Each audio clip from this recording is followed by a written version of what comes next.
Wonder if these things load faster when you put them on grayscale or black and white. Because when I put that last one on, it said, like an hour or something to load. And it loaded a hell of a lot faster. So I may just make these in black and white all the time. So they don't take as long to load. We'll find out. I don't know what the deal is. It was weird. I put it in there and it went, pow. I was like, only an hour and 13 minutes? That thing was 12 minutes long. So maybe it's tangible that they load faster if they're in black or white or gray. Yeah, so if that's the case, we'll just keep doing it that way. Man, I'm tired. But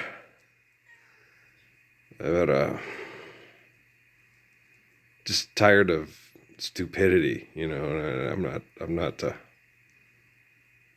tired of living. I like exercising. I like doing things that are healthy. I like doing things that are intelligent. I've always been this way since I was real young. Life's eternal and grace is infinite. So you can always assess and evaluate really intelligently when you have relative forms of communication, since we share memories with people. Since, it's explained in the Bible, in the Quran, Adam, Moses, David, Jesus, John. So if you're like somebody that you share spiritual essence with, the soul provides life to another temple that's similar, that's a body that has the mind like the other, it's suitable for it, which is true. It's based on basic science. So if the soul has been enlightened and humble and connected and has a similar brain to the people that came before, then that child is going to be very intelligent. Okay. He's going to be very calm. He's going to be very wise. And he's going to be, perfect like Job. And he's going to do things in such a beautiful way that it's going to be hard for other people if they try to compare themselves to him. They're going to find themselves falling short, and they're always going to get real angry because they're going to want to be better than him. And that's why Judy would tell your teacher, don't compare. It's wrong to be compared to your brother or your sister, to be more athletic than your brother, or more intelligent than your brother, or more sexually desirable than your sister. That's wrong.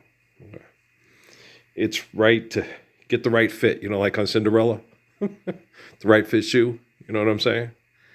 And so I'm finding things less interesting and less fascinating. I'm not Leonard Nimoy pretending to be an alter ego of Gene Roddenberry and the screenwriters. It's not like that. I don't find things fascinating. I'm not fascinated by what things fascinate you. Certain things can fascinate you. You like watching the birds sometimes, and you watch them and you understand, I'm just glad I'm a human being and not a bird, right? And, but it's, the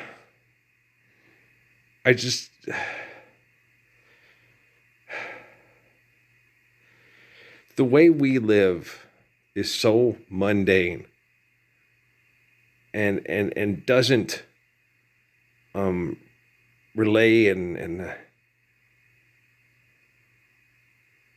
convey meaning and beauty and intelligence. Do you ever wonder, is this just, or is just, so we sit around and we go driving cars to pay extortion, accept it, and then to entertainment from other people that want to feel important because they're heavily involved in the propaganda and the egotistical expression. Like they showed that one commercial with the race car driver, and Tom Brady, he ain't that good looking. It's like, nah, he's ugly as fuck. He's dumb as hell. No, it's true. Because, listen, okay. I was in the barn shooting, and I'm in the, what I call shooting. I have lots of real good conversations in my head. And Suzuki's just, relax. And just, he goes, think about in the future when you won't have to have a lot of these conversations in your head because everybody will be in a more right way. Think about that. I'm like, that sounds good. And then he says, and besides, because when Jesus, I remember told you guys during my grandmother's funeral, I was it was really upsetting for him when they sent me to the dump with all the stuff that they didn't want. And the rest of them all went to the funeral at Fort Bliss. And I was like, what's going on, Jesus? He goes, they're assholes. And I'm like, who? Everybody. And I'm like, Jesus? Jesus, are you feeling okay? Because he had to get me through certain times because I couldn't cognitively get through this. It's not that I'm too nice. It's just I got too much brain damage. I'm too distracted. I'm kind of like the savant, retarded Asperger's version of the Messiah because of all the insanity from Wi-Fi and excessive, compulsive, and irrational behaviors sent through radio waves and television. And it's horrible, right? And so I'm trying to comprehend all this. And then Suzuki and Tanya Timmon and Jesus are all kind of explaining to me. It's like, no, any of those guys, professional basketball players and stuff like that and all that. He goes, even though, they try to be good people, they're an idiot and an asshole. And I'm like, get the fuck out of here, right? You know what I'm saying? It's like, oh, hey, idiot and an asshole. Anybody who believes money is real is an asshole. And is an idiot. And anybody who keeps fighting over that money becomes an asshole. You're going to hit it with a stick. It's not going to change it. They're right on. So because I was sitting there looking at all the posters and the pictures of all the kids at the university, stuff. And he goes, but they have the capacity. Because when I was talking to Dad today about Matthew Taylor, okay, when I talked to that one guy, Mike, who was accused of being a pedophile here in town and people were mean to him and he's trying to send for a mail-order bride from South America or something. I kept trying to explain to him, Mike, it ain't going to work. You're practically homeless and you got no money. And even if you get the money together to get this girl, it's just to get here in the United States and she's going to leave you and just eat you alive. Okay. So I'm trying to explain to him. It's like, you can try to find somebody here, but if you look for happiness and comfort in a woman and you're not living the Lord's Prayer, you're never going to get that comfort and happiness, dude. Never. Not once. It's just not going to happen, right? It's just not tangible. To be comfortable and happy in a woman through sexual relationship when you're not living the Lord's Prayer. You can ask Ruth and Esther and Khadijah. They'll all tell you the same thing, right? He's right, right? So it's interesting. But when I told him about the possibility of some of the stuff that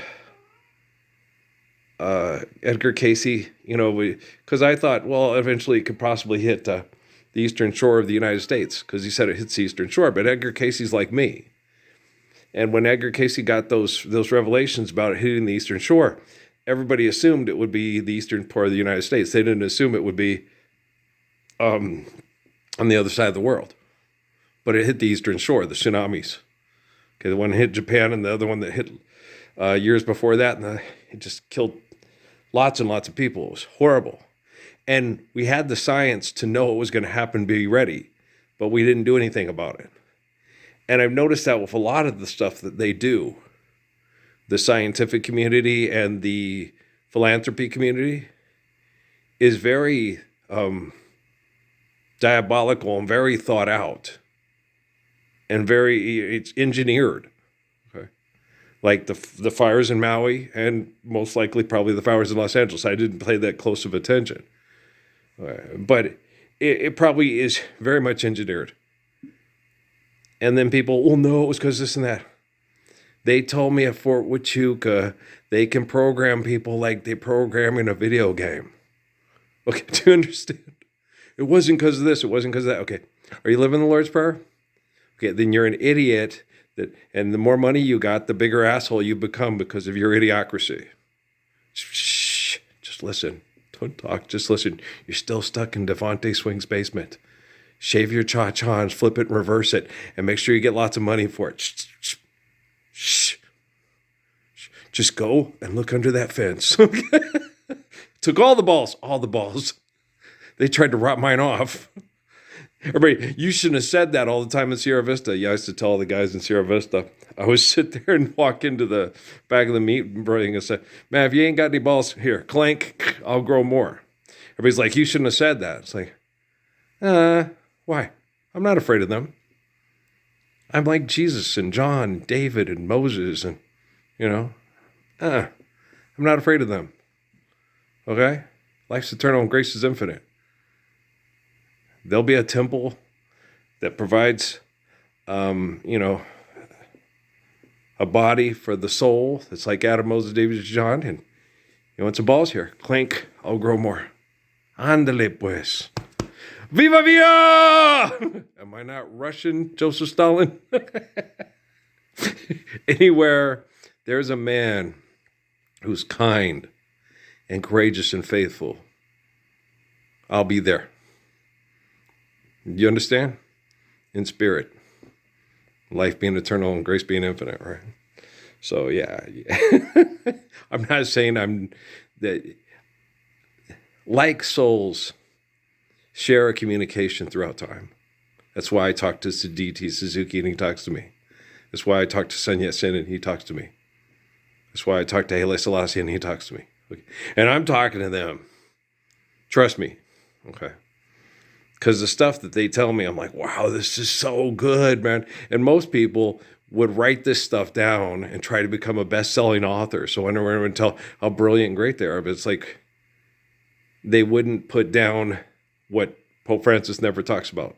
We all need to live the Lord's Prayer. Dalai Lama never said we all need to live the Lord's Prayer. His ego was stroked by the rich people, and he felt like a great spiritual vehicle, and they're all like Eckhart Tolle. Teletubbies, Tinky Winky, Dipsy, La La Po. I'm not worried about people's reactions and what they're going to do. I just have to correct artificial intelligence. And then when it happens, we'll find out, because David Rockefeller put a evidence collection device in everybody's hand, everybody's house, everybody's living room, bedroom, bathroom. You guys watch TV and have computers in the bathroom, the bedroom, everywhere. Okay. David Rockefeller knows how to trap people in hell. They'll gladly kill over me and my grandpa's money and watch you and Jesus die, Parsons. Everybody go shake Joe Gibbs' hands. He won Super Bowls. Yeah, you don't need to win or shake my hand if you don't want to live the Lord's Prayer. Okay, guys? I love you very much. We'll talk tomorrow. Peace.